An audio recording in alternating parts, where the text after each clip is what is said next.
What the duck is up, everyone? Welcome back to Duck Takes. Thanks for joining us for another episode. I'm Blake, and as always, with me, my co-host Garrett. Hey, everyone.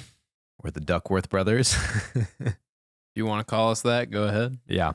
And today's episode, we're discussing Beetlejuice Beetlejuice, the sequel. How many years later? 30? I didn't keep count. Or wait. 1988 to 2024. So 34? 36, roughly. Yes. 36 years later. I don't know if that's to the date, you know? Like if this came out after the year marker. All right, you're doing too much. Whatever. 35, 36 years, something like that. 36 years later, a legacy sequel, another addition to the legacy sequel books. Did you ever think we were going to get another Beetlejuice movie? No, I never thought this would ever be made. Yeah, no, I never thought it was going to get made either. I didn't see a need for it. No, but I guess, do you ever really see a need for any legacy sequel? You know what I mean? I mean, I guess if there's like unfinished business or like, I don't know if they want to add more to a character. I don't know. I feel like was Top Gun Maverick necessary? No, but it was great. Yeah, it was.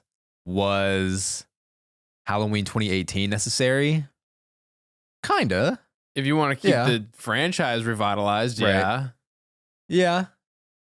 No, I don't mind the legacy sequels, to be honest. No. It's definitely been not always a bad thing. No, but it's definitely been met with more criticism than most. But yeah, people get upset because it's like, okay, why do you gotta keep just digging at the grave trying to make money on movies these days? It's like, why can't you make something original? And that I feel like that's people's main criticism with legacy sequels, especially because it's like, this thing has been dead for 30 years and now you're gonna drag it back up. But I mean, here's the thing: that first movie was original. Yeah. So like, yes, but now it's not an original idea anymore. Right. But I'm saying if it's the same people coming back where it was their own original source, I don't see any harm in having that original creator, original crew coming back to do another one. Yes, I mean, I think some are just due past their time, like that either actors get too old or like the directors and the writers aren't around anymore. But I don't know, like, say you created an original project like 30 years ago, you're coming on the back end of your career and you're like, well, fuck it. Like, I kind of want to get a stab at this again and see what we can do with it. You know, in that kind of sense. I don't think I would go into it with that mentality though. I would go into it with like, I have a plan. I know that there's another part to this story that I want to tell. I wouldn't go into it like, oh, let's just bring everybody back, see what we can make out of it. Like that wouldn't be my plan. Maybe I was being a little lazy with it, but you know what I mean. Kind of a big difference though, with when you want to make a legacy sequel. Yeah. Well, we just recently rewatched Beetlejuice for I don't know how many times we've seen that movie. Yeah. But we just posted that episode last week. So if you haven't listened to that one, go ahead and check out our revisit of 1988's Beetlejuice. And yeah, that was one that we watched a lot as kids. And after rewatching it, it definitely got me more excited for Beetlejuice for sure. Yeah. I watch Beetlejuice every year, the original. I don't know about every year for me, but I mean, I definitely watch it. I watch it like a decent amount, just especially when Halloween season comes around. It's just so easy to rewatch. Like, it's only an hour and a half, and it's just a fun time. Doesn't take itself too serious. But yeah, let's dive into Beetlejuice. But before we do that, we obviously have our first segment of the episode of our Ugly Duckling of the Week. Garrett, tell us your Ugly Duckling. Oh, and for those of you who are new or just joining us, we choose a movie every week that either it didn't do well at the box office or didn't have great critical reception, kind of just like an underrated movie. And that is our Ugly Duckling for the week, tying into our duck theme of our podcast. My Ugly Duckling this week is going to be John Carter. You John Carter bitch. I liked John Carter. I thought the world was pretty cool. You talk about John Carter all the time. Dude, I do bring up John Carter a lot. But yeah, I mean, you can definitely call this one a flop. Yeah.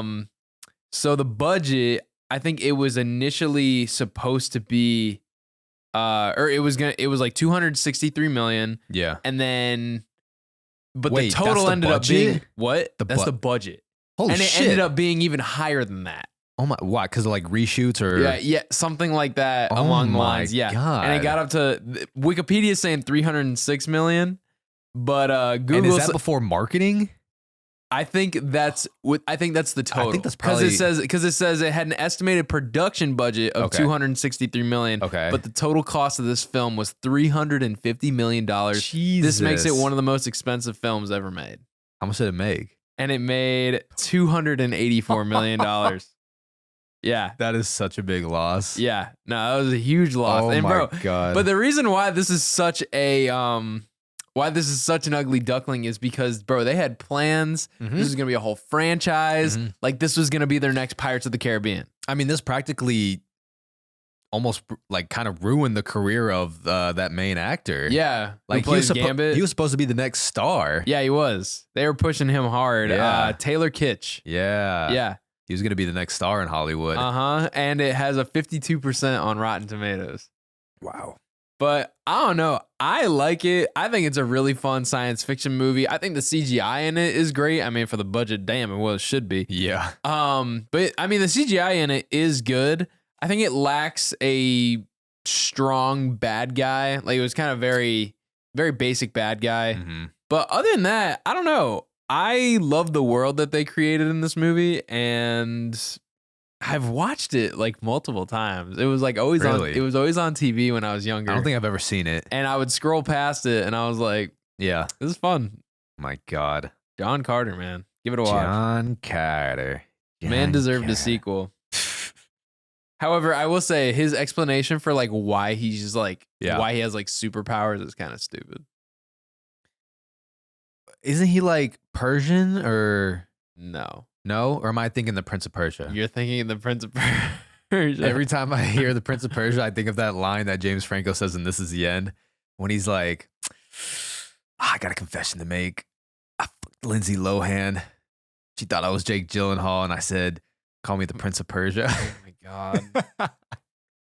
But yeah, nah, he was like an outlaw on Earth in the 1800s, and he discovered this thing that teleported him to Mars. Oh. Yeah. Oh. What? Yeah, the whole movie's on Mars. What? Yeah. How did I not know this? I don't know. But yeah, so it teleports him him to Mars. He thinks he got teleported, but he's not. Okay, actually. Don't spoil the movie for now. Well, it's not that. It's not that big of a spoiler. Okay. But yeah, he thought he got teleported, but no, this is a clone body of him. He basically got telegraphed. Oh. Yeah. So it created another version of him on Mars. So there's the version of him still on Earth because he found this thing in a cave. Yeah. So his body's been sitting in a cave. And when he gets back, it's been like decades. Jesus. Okay. Interesting. Yeah. So I don't know. Like that's obviously not the premise of the whole movie. Right. It's an interesting movie. What is your ugly duckling of the week? All right. Since we're on the topic of Tim Burton today, I'm gonna go Charlie and the Chocolate Factory. Oh God. The 05 one. I mean, don't get me wrong. I like it. Right? Yeah. No. So obviously this movie is universally hated. Yeah. And clearly when it's also compared to the 1974 original one with Gene Wilder. Uh-huh. Gene Wilder? That sounds right. Gene Wilder. And again, maybe it's just the nostalgia for this one, but I did really like the sets in this one. Yeah. The makeup, the wardrobe. It's I like Johnny Depp's take on. I like Johnny Depp. Yeah. I mean, I think he did a great job. It definitely gives you a different take. Yeah. On Willy Wonka. Honestly, I think they did a good job of like creating more hateable other kids. Yeah. You know what I mean? Yeah. I mean, I don't know. There's a lot of hateable kids in the first one. I know, but the ones in the new one, they suck too. Yeah, no, they do suck. But you got the bubblegum chewer, you got the video game kid, you got the spoiled rich girl. Yeah. Yeah. And Chubster who keeps eating chocolate. Yeah, man. So I don't know. It's definitely a different take. It's darker than the original. Like it's just got a darker vibe to it, which I enjoy. And again, I haven't revisited this in a while, so I would be due for a rewatch. Yeah. But I don't know, it added some lore to Willy Wonka as well. And like the fact that he created this whole chocolate company, but he doesn't eat sweets. Yeah. Like, I could see actually where people wouldn't like that about his character, because isn't that kind of like the whole reason for him creating his company is like because to be able to bring people together and out of the love it is of a that. very different, right. I think that might be one of the biggest reasons why people don't like his version. Yeah. That is a very strange thing. Yeah, that is strange now that I'm thinking about Like, it. how are you gonna have a candy company, right, and you don't even taste your own candy? So different. But hey, his dad is Christopher Lloyd. Yeah, Darth Tyrannus. Yeah. Why am I blanking on his fucking name? And I kind of am too right now. Why am I don't know. Why Darth Tyrannus is Count Dooku. Count Dooku. Jesus Christ. I don't know. That's why I said Darth Tyrannus. I couldn't think of Count Dooku for a second. I don't know why. Yeah, he's his dad in the film. Yeah. It's definitely a different take. And like, I wasn't the biggest fan of Wonka, the Timothée Chalamet one. I didn't watch it. Yeah, it's more of a, well, I mean, there's music in all of them, but it's definitely more of like a musical than the others. Only thing I know from that one is the Dune edits that they mixed with the Wonka. God, that's right. Ladies and gentlemen of the Gallery Gourmet, my name is Paul Muad'Dib Atreides, Duke of Arrakis. Yeah. That shit killed me when people first started doing that. So yeah, since we're on the topic of Tim Burton, I'm gonna go with that. Look, I know that one's universally hated, but hey, you know, what's its Rotten Tomato score? Yo, this is actually really surprising. On Letterboxd, it has an average rating of 3.2. That's not bad. No, bro. I feel like you're underselling how much people like that movie. No, I'm definitely not underselling that shit. What's the Rotten Tomato score? All right, let me go to it. Wait, what? What? Rotten Tomato score? The critic score is 83%? Bro, this don't even count as an ugly duckling. Are you kidding me? But the audience score... What is this man's butt? What is the fucking gross now? The audience score is 51%. I'm so confused. Damn, it did make a shit ton of money. Yeah, you're tripping, Does this bro. count as an ugly duckling? This is a bad ugly duckling. But everyone talks so much shit about it. This is a bad ugly duckling, Everyone talks so much shit about it, bro. You kidding me? Budget 150 million, box office 475. This shit made money. It has a good Rotten Tomato score. We didn't say it has to flop. Like, we just said it can flop, or it could be met with it's like one or the other. It's either a flop money wise or it has bad reviews. But apparently this has got both. But the audience hates it. Interesting, man. Yeah, this is a bad pick. Maybe I fucked up. I think you fucked up. Oh my God. We'll just leave it. All right. Fuck, I'm trying to think of like a quick one on the fly. Nope, you're done. Going through Letterboxd right now. This is your own damn fault. Yeah, I think I'm done, man. You're cooked. I don't know, man. We're cooked, chat. Chat, we are cooked. We are cooked. All right, but let's dive into gang, GG. Shut the fuck up, please. All right, so let's dive into Beetlejuice. The ghost with the most is back after a family tragedy. 3 generations of the Dietz family return home to Winter River.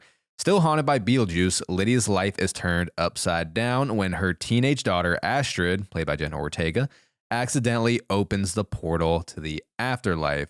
So I was reading earlier the whole development that went into making this sequel to Beetlejuice, because it was an idea that has been around since, the original, because of the success that the original had. Yeah. Which I feel like, something is successful, studios are going to want to make a sequel out of that and make more money. Yeah. But yeah, after the success of 1988's Beetlejuice, a sequel was fast-tracked by the Geffen Film Company. 2 Beetlejuice sequel scripts were commissioned in 1990. The first, Beetlejuice in Love, was penned by screenwriter Warren Scarron, who did a heavy rewrite on the first film script. In Scarron's sequel, Beetlejuice meets Leo, who tragically plummets to his death while proposing to his girlfriend Julia on the Eiffel Tower. When Leo enters the afterlife, Beetlejuice escapes to the world of the living and pursues Julia. Scarron died shortly after turning in his draft of the In Love script. So then that same year, Tim Burton hired Jonathan Gems to write a potential Beetlejuice sequel titled Beetlejuice Goes Hawaiian.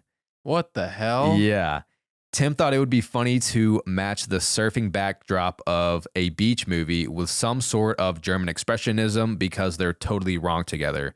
The story followed the Dietz family moving to Hawaii, where Charles is developing a resort. They soon discover that his company is building on the burial ground of ancient Hawaiian Koana. The spirit comes back from the afterlife to cause trouble, and Beetlejuice becomes a hero by winning a surf contest with magic. Michael Keaton and Winona Ryder agreed to do the film on the condition that Burton directed, but both he and Keaton became occupied with Batman Returns in 1992. Actually, that second one does kind of make more sense. Yeah. It sounds weird right off the bat. Yeah, it sounds weird, but I like the premise as they explained it. Of building the resort on a haunted sacred ground. Yeah, sacred ground, whatever. Like that does make sense, especially in Hawaii. Yeah. So that actually could have worked. I think that ending of him in a surf competition sounds pretty weird. Like they definitely could have probably gone a different direction than that. But surprisingly, that sounded interesting the more I read that. Yeah. So then Burton was still interested in Beetlejuice Goes Hawaiian in early 1991. And during this time, too, they had the animated series going on in the late 80s and early 90s, which that got pretty popular, too. So impressed with Daniel Waters' work on Heathers from 1989, which also stars Winona Ryder, Burton approached him for a rewrite. However, he eventually signed Waters to write the script for Batman Returns. By August 1993, producer David Geffen hired Pamela Norris to rewrite. Warner Brothers approached Kevin Smith in 1996 to rewrite the script, though Smith turned down the offer in favor of Superman Lives. Didn't that never get made either? I don't think so. No, it didn't. That was supposed to star Nicolas Cage as Superman. Yeah. Yes, they even did the test footage and everything. Smith later joked that his response was, "Didn't we say all we needed to say in the first Beetlejuice? Must we go tropical?" In March 1997, Gems released a statement saying that the Beetlejuice Goes Hawaiian script is still owned by the Geffen Company and it'll likely never get made. You really couldn't do it now anyway. Winona is too old for the role, and the only way they could make it would be to totally recast.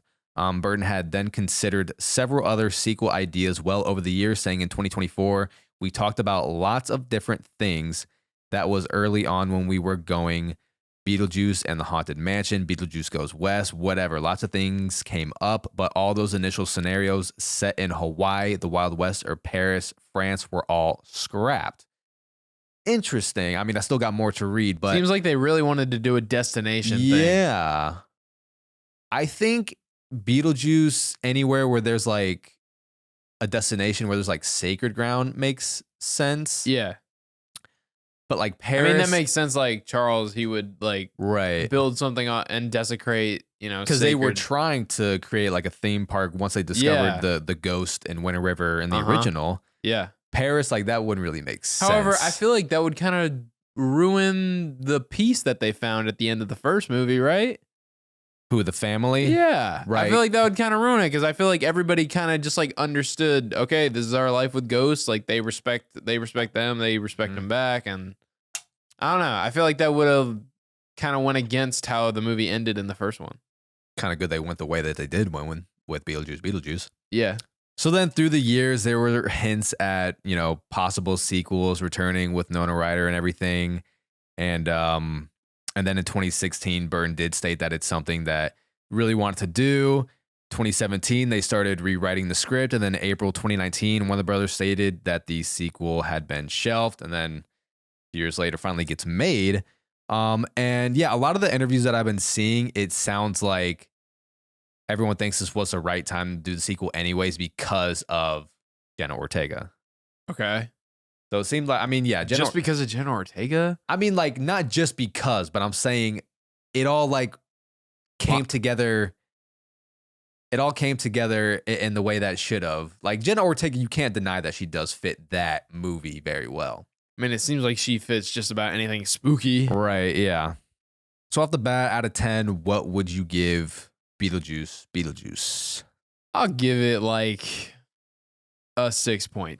6.2, sticking with the decimal points. I'm going to give it a 6 out of 10. All right. It's fun. Yeah. It definitely has its issues. Uh-huh.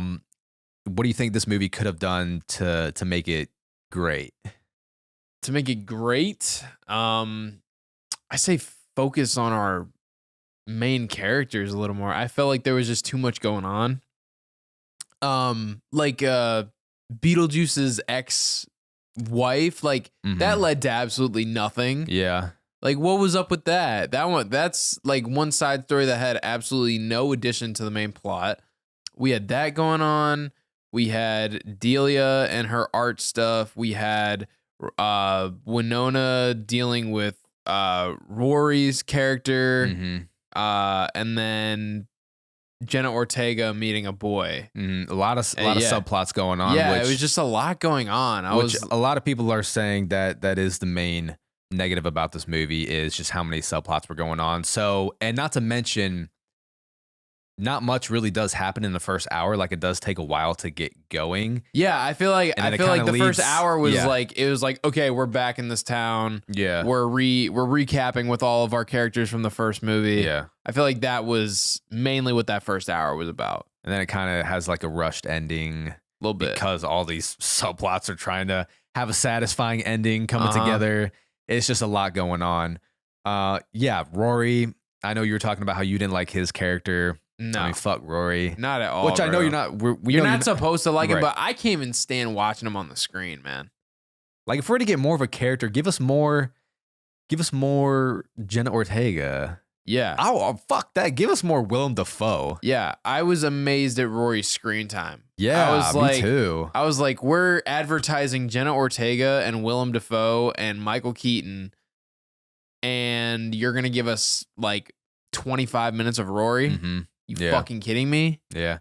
Yeah, I wonder how much screen time he did have. I'm really curious. So Beetlejuice does have the same, like, around the same amount of screen time as he did in the original, which Michael Keaton and Tim Burton talked about that, and that's how they wanted to keep it. You know, Michael Keaton was expressing, if we're going to do a sequel, he thinks that Beetlejuice, you know, should have around the same amount of screen time. There shouldn't be too much of him. And honestly, at first when I heard that, I was like, well, damn, I was kind of hoping for more Beetlejuice. But after rewatching the first one, the 17 minutes of screen time that we get from him does really make you appreciate the scenes that he's in. Yeah. And like we were talking about on our previous review of that movie, is that he's always a presence. Yeah. Like, they're always talking, even though you don't see him, he's always a presence. I feel like that wasn't the case for this one, though. No. He wasn't always a presence because there was so much other stuff going on that was distracting you from him. Well, and so I think that's the problem. So, like, when we did see him, the payoff wasn't the same. Well, because also the other thing too, I think, was, you know, in the first one, we knew that he was the antagonist. He was the problem, like, that they were going to have to deal with. But from the trailers and what we had seen before heading into this movie and then seeing it afterwards, like, they were going to need his help. Yeah. So he was almost more of like a protagonist in this one. A little bit, yeah. Just a little bit. Like, he's still Beetlejuice. Yeah. But he definitely, you know, he does need to help Lydia. Yeah. Winona Ryder, I don't know. I didn't kind of phoned it in. No? You think she phoned it in? I don't know. I didn't really get too much out of her. Well, I mean, like I said, you were right. You were right. This movie definitely felt rushed. Yeah. So I don't know. I feel like this emotional connection between, because God, we didn't see Jenna Ortega for a little bit, right? Jenna Ortega wasn't. Or am I wrong? I don't know. No, I think. No, I don't know. I just feel like they didn't really take the time to develop her and her daughter's relationship. Right. The significance of the dad. I feel like we didn't really get much of a background until later in the movie. So here's my one problem. And we don't even know who the fuck the dad is. Right. I think that's a big problem in this movie, is that they're really trying to focus on Astrid's subplot, which is, you know, she lost her father, and she kind of holds that against her mother because Lydia can't see her dad out of all the ghosts that she can see. Yeah. And that's like a huge subplot. And we're supposed to get a moment, like a mother and daughter moment at the end that, you know, kind of resolves that relationship, kindles that relationship. But dude, honestly, I feel like they focused even more on Charles Dietz' character, their grandfather. Yeah. They gave his imagery more than like Jenna Ortega's dad in this movie. Yeah. Than Astrid's dad. They had like a whole funeral, and everything. And I get that he just died in the movie. Right. But like, to be honest, I don't even think that really served a purpose in the No. movie other than to have Delia die from those snakes. Right.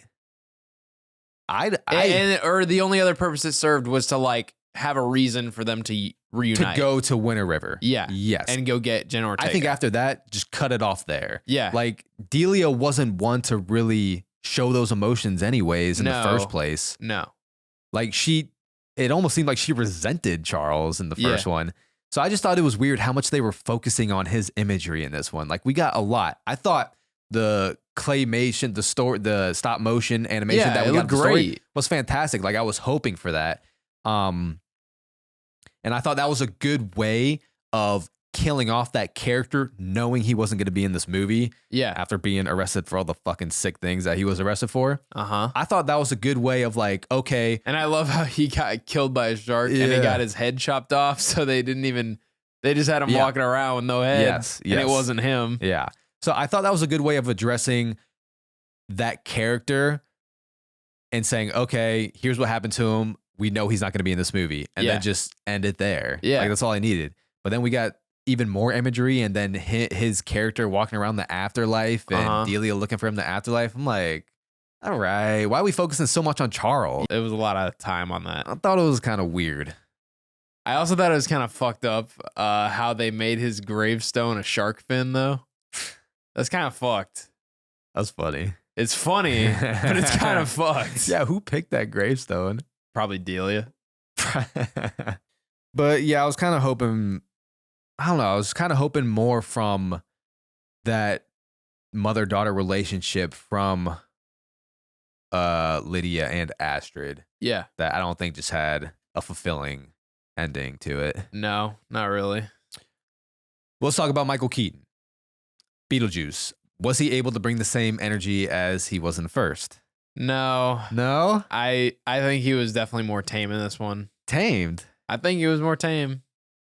And also, I'll say a little more soft talking. I'll say that, yeah, like he was not as energetic, As zany, not even okay. close. He didn't have that manic energy like he did in the first one. You're crazy if you think he's on the same par. Not as manic. No. But I think he's still there was definitely a development of Beetlejuice compared to the first one. Like, he was definitely mellowed out, but I thought he's still he's still Beetlejuice. Like, don't get me wrong, but at the same time, he didn't have that same energy. And also, I thought it was really, really stupid how they had him say the F word once and they didn't bleep it. And then he said it one more time later in the movie and they did bleep it. Well, that's because you're only allowed to have one F.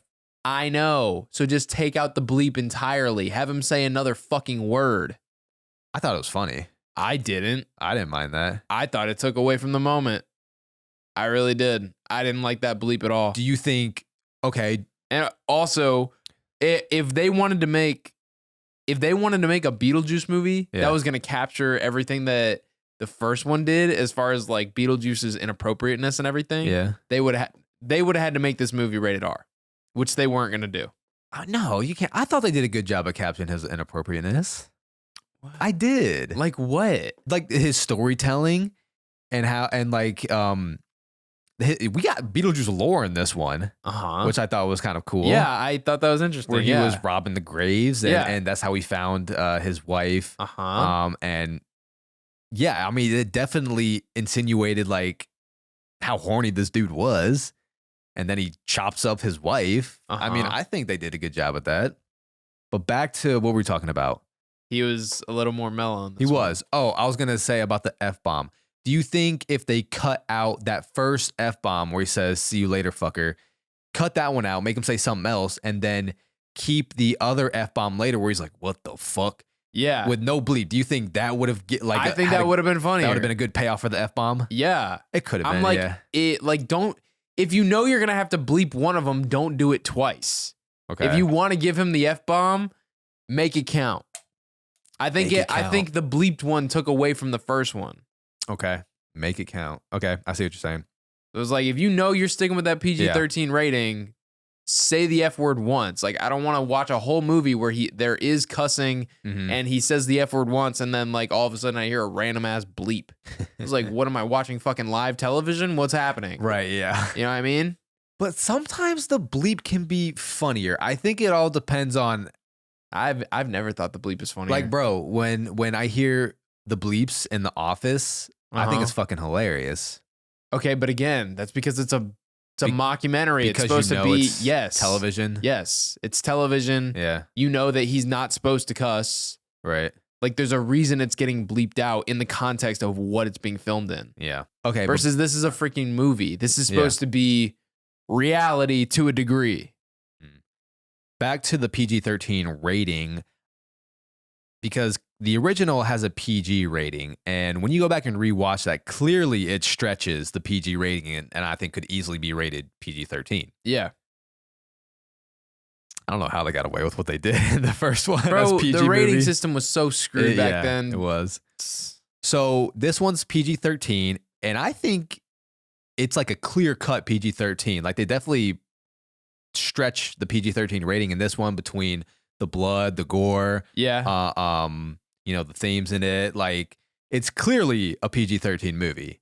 Which obviously you knew this one was going to be PG-13, but I do like that because I thought it allowed the makeup to get creative, and that's one thing that we obviously love from the original was the practical effects, the makeup, which looks fantastic. And I thought, again, it does look fantastic in this one. But yeah, I'm not gonna lie. I think Beetlejuice's wife storyline was pretty pointless.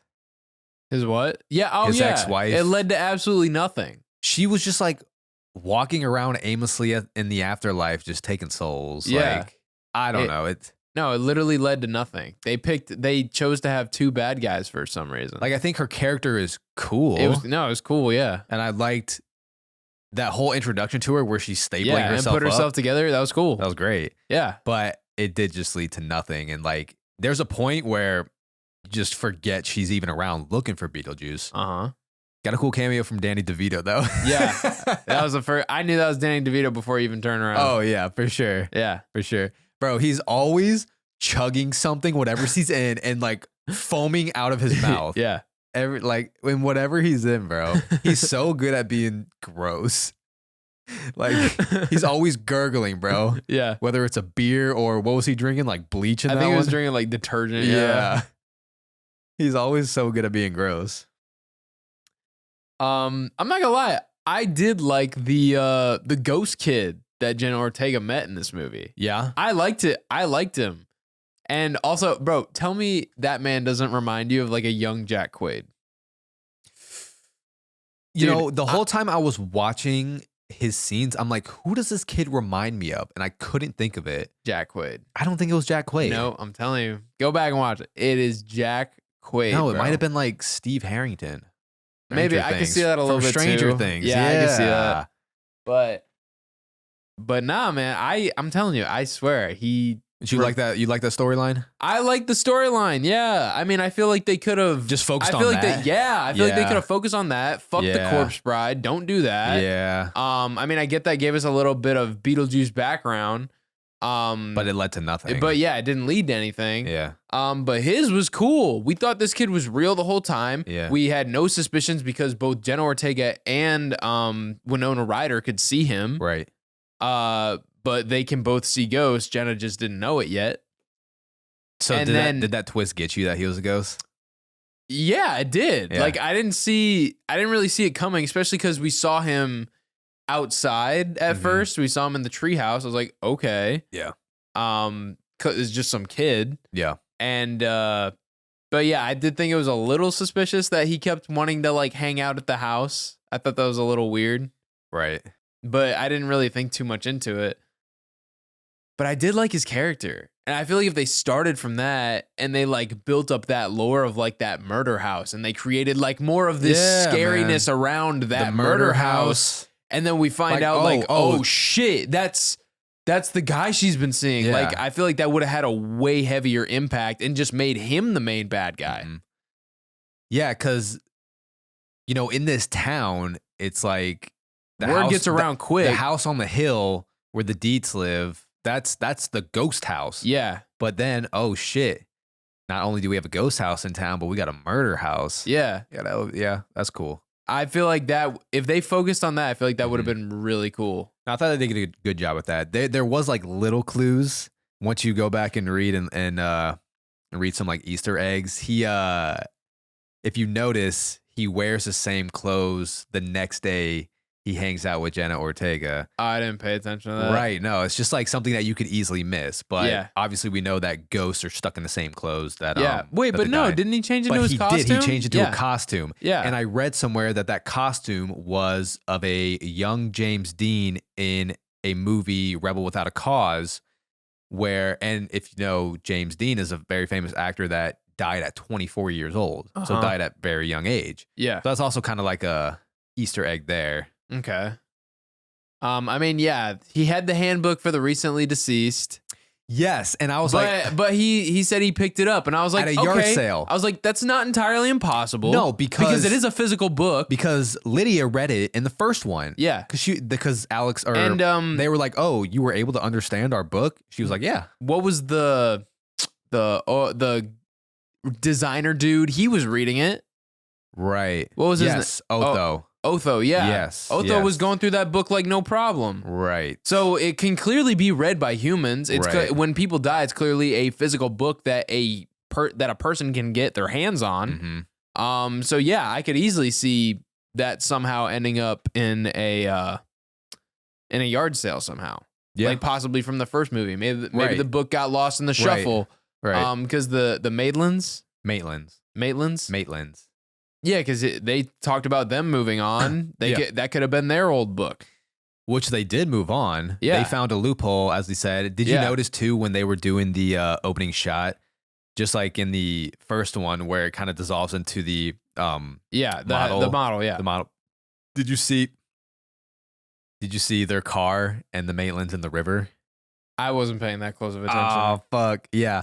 When they were doing that same shot, when it's going over the bridge and the river, you can see the Maitland's car flipped upside down, and you see Barbara and Adam. Oh, cool. Yeah. A lot, some people were complaining that Gina Davis and Alec Baldwin weren't in this, but like after everything that's been going on with Alec Baldwin, I'm like, yeah, I wouldn't expect him to be in this. Going on with Alec Baldwin? I mean, there was that whole thing where he was on trial because he accidentally killed that lady on set. There's no. Oh yeah, no, I did hear about that. Yeah, I think it just ended like he was not charged with anything, or because like they gave him a prop gun, right, and it was loaded, right. Yeah, no, I don't know like the specific details, like the itty bitty details, but yeah, that's essentially what happened. Right. He thought he had a fake gun; it was a real gun. Yes, yeah. That shit's crazy, bro. Crazy that would even happen in like 2020, whenever it did. 2022. Yeah. Shit's insane. But I wasn't expecting them to be in this one for some reason. Even before we got a trailer for it. I just wasn't expecting it for some reason because like they're dead. I wasn't either. I mean, they did live in that house though. Yeah. But like, I think there was so much time passed from the original that you could move on from those characters. Now, say if this was a sequel. I think they didn't do it because I honestly didn't expect them to show up simply for the fact because they're going to be a lot older and they're ghosts. They shouldn't age. Yeah. So that too. That was my reasoning in my own head. I was like, they're not going to show these characters because the only people that they can show are going to be the people who are living, and they aged accordingly like normal people do. Yeah. And then Beetlejuice, he's covered in makeup, doesn't really make a difference. Yeah. True. I mean, you can clearly tell Michael Keaton's gotten older, but right. It's not as big of an impact. Yeah. So, but yeah, I think just through that. Also, if you're gonna make a sequel, it's more important to have Michael Keaton's Beetlejuice. Yeah. Yeah, I think through that reasoning alone, I was just like, yeah, I'm not expecting them to be in this movie. Oh, let's talk about Willem Dafoe's character. Now, I honestly thought we were going to get more of Willem Dafoe. Clearly, it just ended up being like a throwaway character. A little bit, yeah. Yeah. It feels like the people they advertised the most for this movie had the least screen time. I was like, what is going on, man? Wow, almost like false advertising like the first one. Yeah. But yeah, he's barely in it, but he plays Wolf Jackson, who was an actor Yeah. in his when he was alive, who died from a grenade that he thought was a prop grenade. Uh-huh. And he was an action star. Yeah. Played a cop a lot. Yeah. And he would always do his own stunts to keep it real. Keep it real. I thought that was a fun bit throughout the movie. I did like that bit. Yeah. That bit was funny. I mean, dude, honestly, man, you get someone like Willem Dafoe that could fucking match the zany energy of this world. Yeah. I think you got to take advantage of that, man. Yeah. I don't think they did. No. Like that dude can go fucking balls to the wall. He really can. Like he can match Keaton's Beetlejuice energy. Yeah. If he really wants to. I feel like we didn't get an interaction between them really. No. It was like 5 seconds and then he was like freeze. No, yeah, because even at the wedding he was frozen. He froze him. Oh, and shit. then after Beetlejuice blew up, that's when he came to. I think it's a missed opportunity. That was a missed opportunity. Do you think that maybe would have taken away the spotlight from Beetlejuice? Just because, like, bro, maybe not necessarily, because I don't think they took advantage of how zany Willem Dafoe can be. Yeah. But if they did take advantage of that and then they met, it might have taken away from Beetlejuice. I mean, because Willem Dafoe is just masterclass acting right there. Yeah. Like, he could easily steal the show if he really wanted to. Yeah. Which they definitely didn't want to do. No. That's probably why his screen time was so limited. That's probably why they showed Rory's bitch ass. Yeah. Because we knew he wasn't going to steal the show. Dude, I think Rory kind of ruined this movie for me. I just wish we got more of an emotional fulfillment with, Astrid and her father and like that family, the Dietz or not. I feel like Rory was a distraction from a lot of things. Like, just have Winona be single. Just have her have her goal right now. Right. Just be to try to establish a connection with her daughter. Mm-hmm. Yeah. I feel like that's really all you needed. Yeah. Yeah. Because her whole reasoning for being upset with her mom was that she couldn't see her dad. That's enough right there. Right. Fuck the whole boyfriend thing. You don't need that as another reason for her to not like her mom right now. Right. Yeah. Yeah, because I mean, I think that's the main reason. Yeah, that's the main reason. Rory is kind of the cherry on top, right. But the whole reason she's mad is because of her dad. Yeah, for sure. So yeah, it was just like essentially what this movie comes down to is just too much going on. And yeah, like we were saying earlier, how it takes a while to get going. In the original Beetlejuice, man, there's no wasted time. Like, it gets right into it. Yeah. The first thing is the freaking car crash. Yeah. Or pretty much the first thing. Pretty much. Right. No, yeah, the characters die like 7 minutes into the movie. I was watching the kill count earlier from Dead Meat, and I think it was 8 minutes in to be exact. Yeah. No, they die very quickly. 8 minutes in, they die. We learn about the afterlife and all that. Mm-hmm. Yeah. No, they get right into business, man. They do. And yeah, it just felt like it took a while for shit to get going in this one. Catherine O'Hara's Delia. We, as we're catching up with all the characters and seeing what they're up to, we see that her art has taken off. Very successful.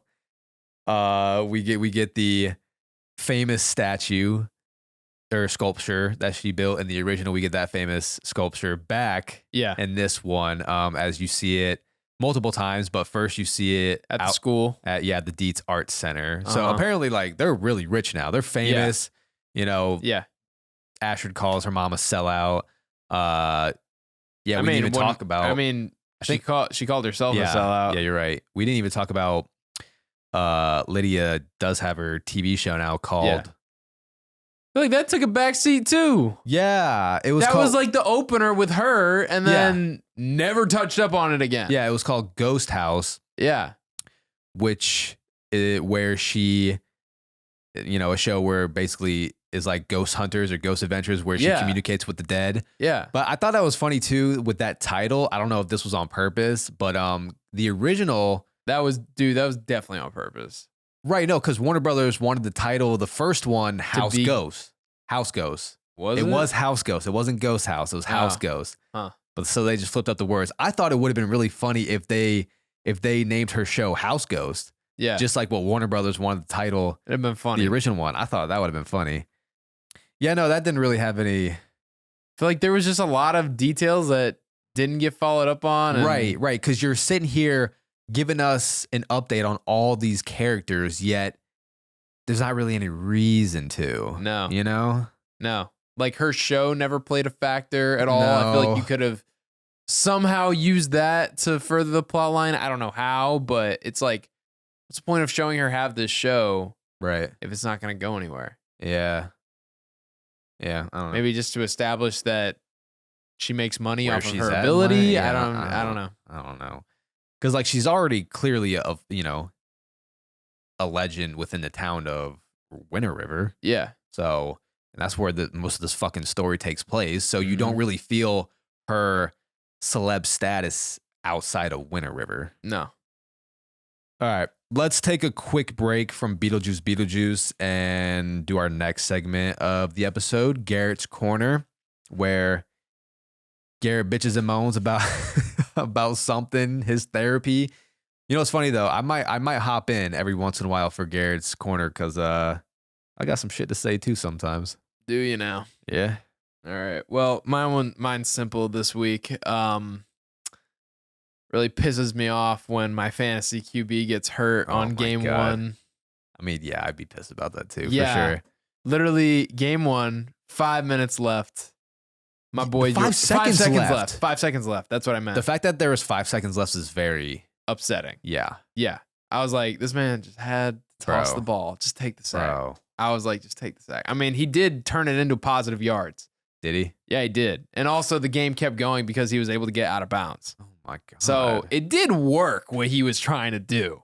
Jesus. But at what cost? Yeah. Yeah, for real, right? It's going to be out 3 to 6 weeks. By the way, we're talking about Jordan Love on the Green Bay Packers. Yeah. And I'm like, bro, I don't think I'm ever drafting him again. Last season I picked him up. And because he had concussed, his right? first 3 weeks, he did 20 points, 20 points, Yeah. 20 points. I picked him up. I was like, bro, I'm going to have a solid quarterback the rest of the season. After that, flop, flop, flop. You know, it's funny. And then I picked him up later in And then another started league. balling again. And he was balling. Yeah. Don't get it. He took off in the second half. I can't catch a fucking break on Jordan Love. I don't get it. Also, yeah, in my other league, freaking Mark Andrews, bro, might be irrelevant all season. Who knows? My God, they're just gonna use him as a decoy all season and have Isaiah Likely fucking down the field. Isaiah Likely was balling, bro. Bro put up 27 points. Yeah. Easily could have been a 30-point game had his toe stayed in. Oh, just his big toe. Yeah. Well, I'm going to hop in real quick for Garrett's Corner because I hate when a restaurant says they're going to open and they don't open. So there's a Culver's near us that is supposed to open soon, right? It's been built for fucking months and I've never had Culver's. Like, I just want to try Culver's for the first time. I tell you what, this Culver's, they started building this Culver's before a Pollo Campero open. Had to say it all fancy, huh? Yeah.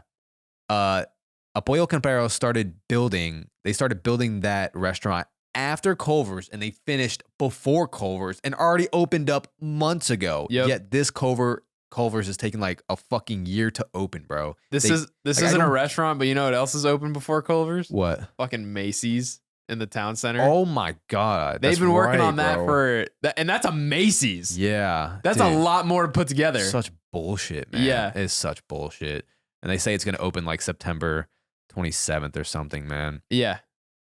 Insane. Like, get your shit together. What's going on, man? I heard they're supposed to bring like a Whataburger to Orlando. And why do you say it like that? Whataburger? It sounds like you're saying Whataburger. Whataburger. Whataburger. Whataburger. You say Whataburger. Whataburger. Whataburger. Whataburger. Whataburger. What a burger. Whataburger. Hey. Whataburger.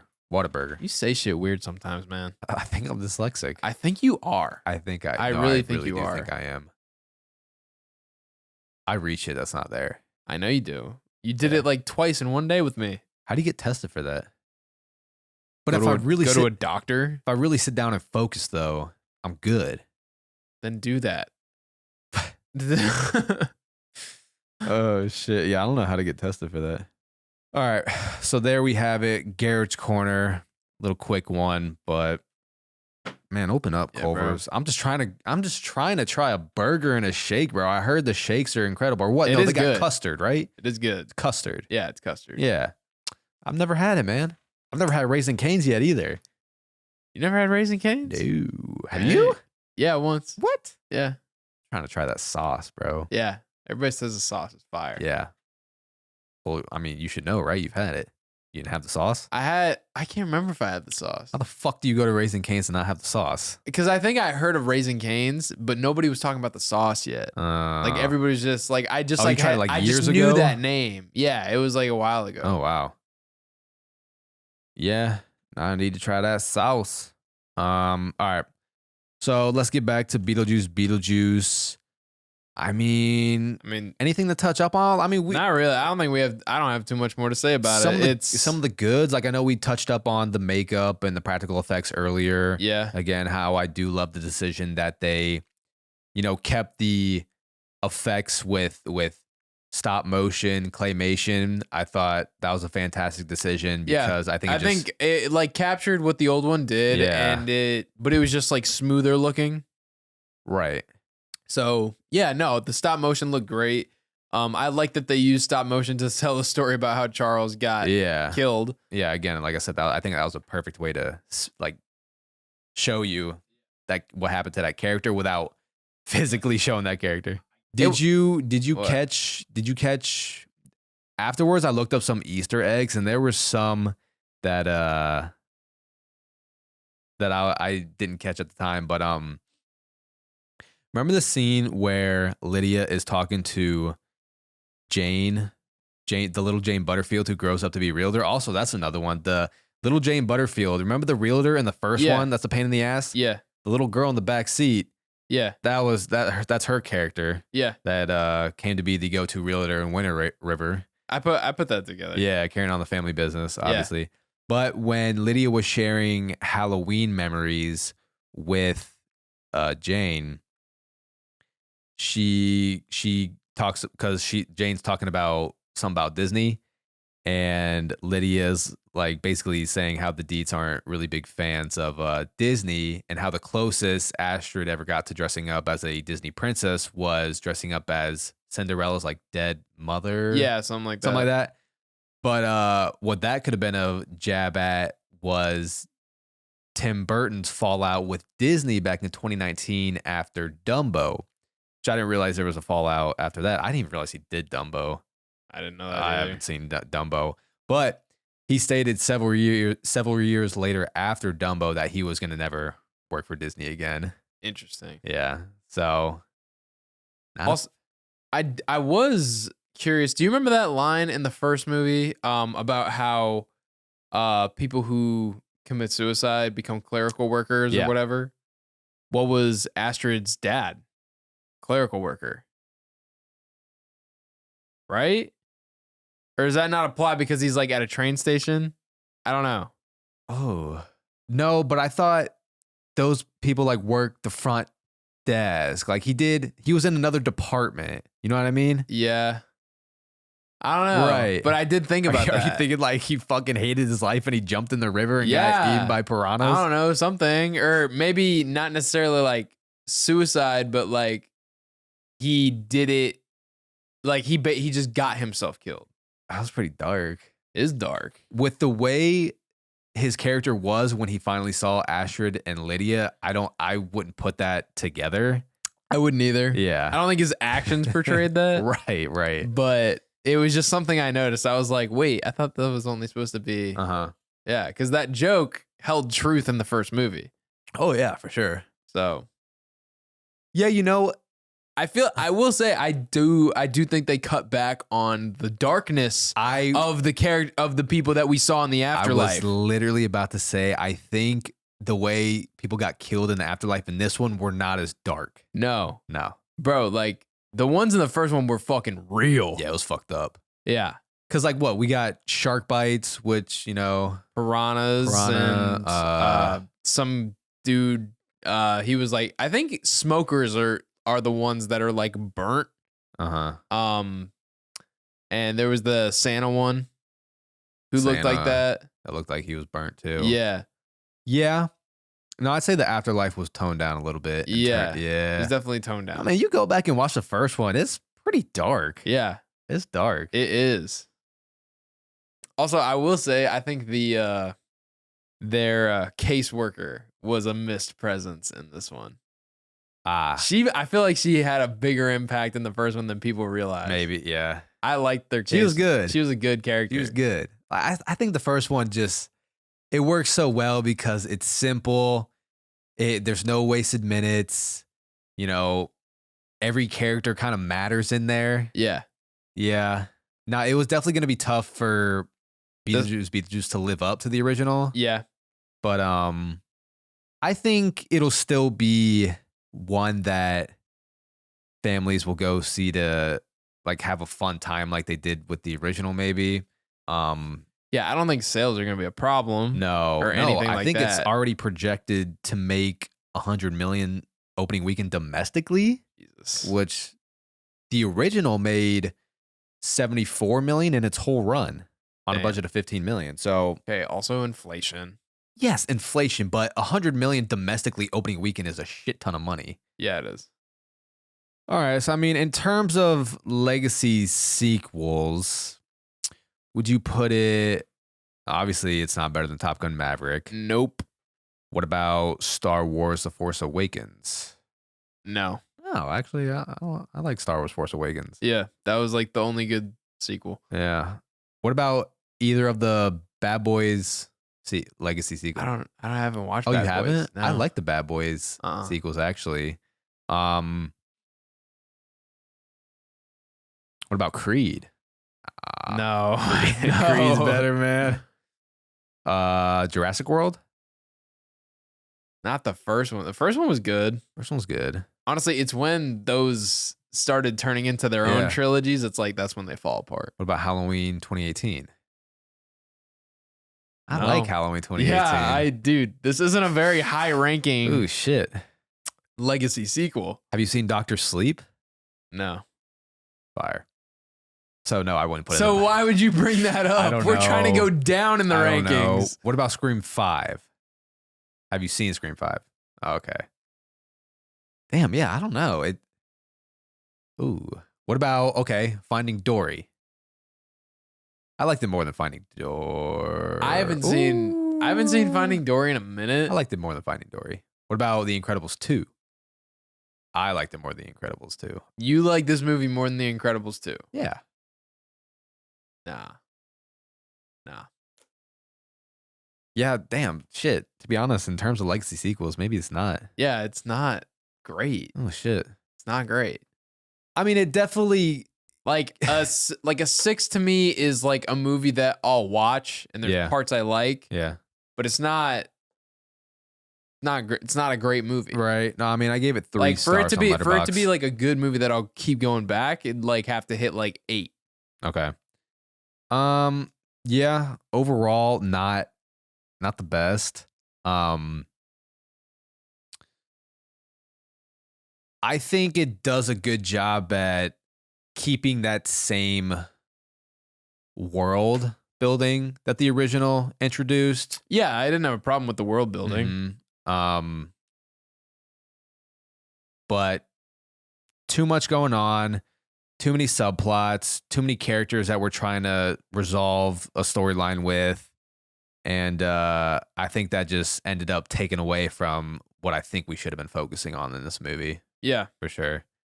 I mean, dude, they could have got rid of the TV show, got rid of Rory, had Winona just living with her daughter in a house, you know, like their family had just gotten torn apart because their dad died, and she's mad and she resents her because she can't see her. And she's just in this rebellious stage right now, and just have that be the whole thing. And she meets this kid a few days before Halloween, and like just that, a simple story like that, and focusing on that would have been everything. Have Delia show up and, you know, visit her family and her step granddaughter, whatever. I don't even think they had to mention Charles's name. No. don't even think they need to bring it up if they did what I'm describing. Yeah, very true. Like, because a lot of times grandma will pop in, but grandpa won't. Like, yeah. In the words of Michael Scott, keep it simple, stupid. Yeah. Great advice. Hurts my feelings every time.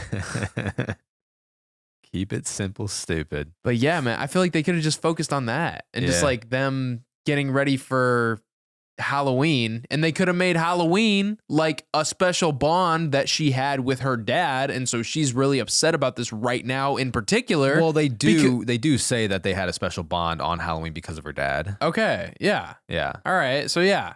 That would have held true, so it would have made sense why she's even more upset leading up to the days before Halloween. I do like that it actually does take place. This one actually takes place on Halloween. Yeah, which I do like that. I like that. I thought again the Halloween vibes were spectacular. Yeah, with the leaves changing. Yeah, on the trees and everything. The small town. Oh, I'm a sucker for that small town. Yeah. I do like that it actually took place on Halloween because the first one, a lot of people, a lot of people correlate Beetlejuice with like a Halloween movie, but yeah, it's not Halloween at all. It's just spooky. Yeah. But it does still give off like Halloween vibes in a way. But yeah, I'm already liking my plot better than the one that they had. Should we become writers in Hollywood? I think so, man. I feel like I see stuff and I'm just like, improve. Improve. Let's get rid of that. Improve. God. Like, bro, I'm telling you. How do you get that? Okay, well, first of all, in order to do that, we got to actually write something ourselves. That's fine. I'll do it.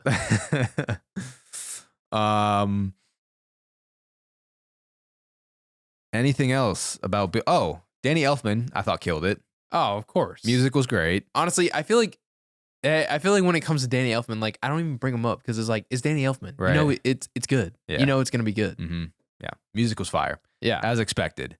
But that's pretty much all we got to say about Beetlejuice. Yeah, not the best. It's worth it to go watch it. Yeah, especially because of the fact that it's a legacy sequel with Michael Keaton and everything. Like it's not a waste of your time, but don't expect anything crazy. Don't expect Top Gun Maverick. Yeah, is what we're saying. Yeah, in terms of legacy sequels. Yeah.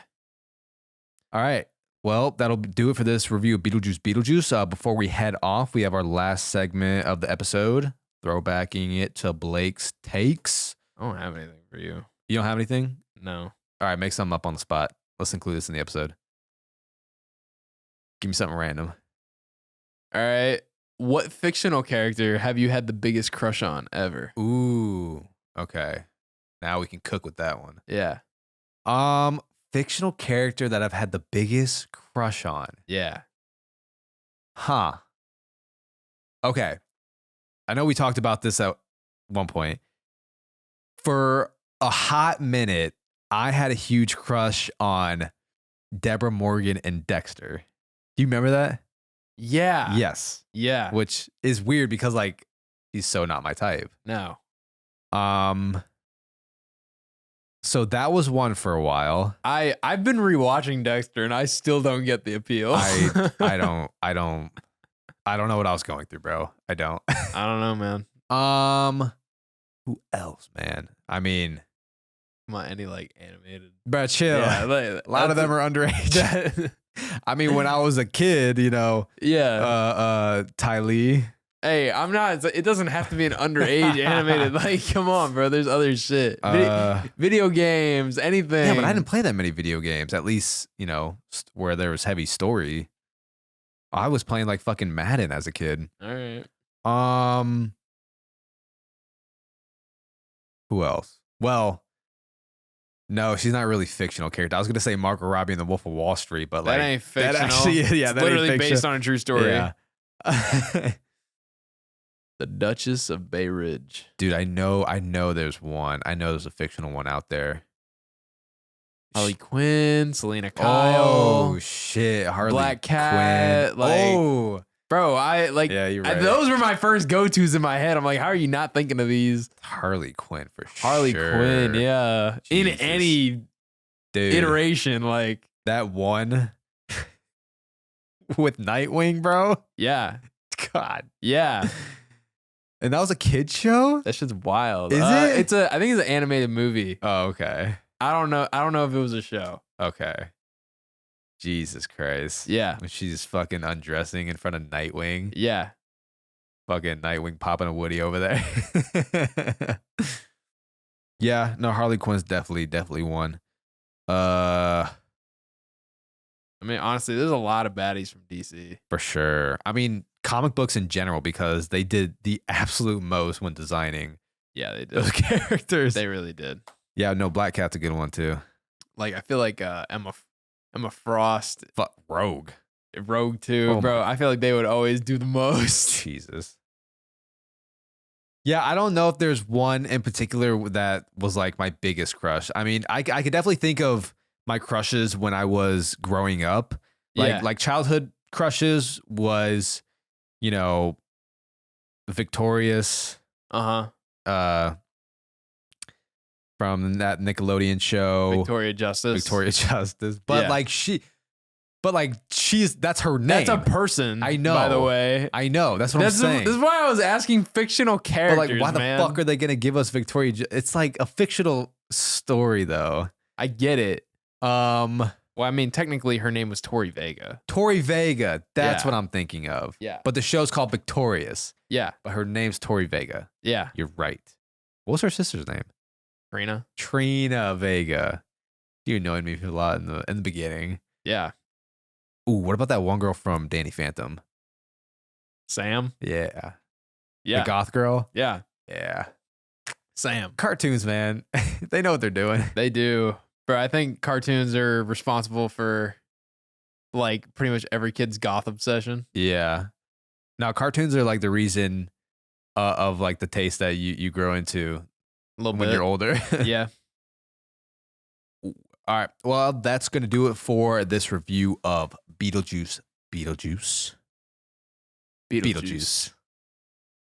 Thank you for tuning in for this episode. As always, thank you. And especially if you've made it this far into the episode. Thank you to all our Patreon members. And don't forget, if you do want bonus episodes of us, you can go check out our Patreon. Link is going to be in any of our social media bios. Make sure to give us a follow on TikTok, Instagram, and Letterboxd. And we'll see you next time on Duck Takes. See you guys.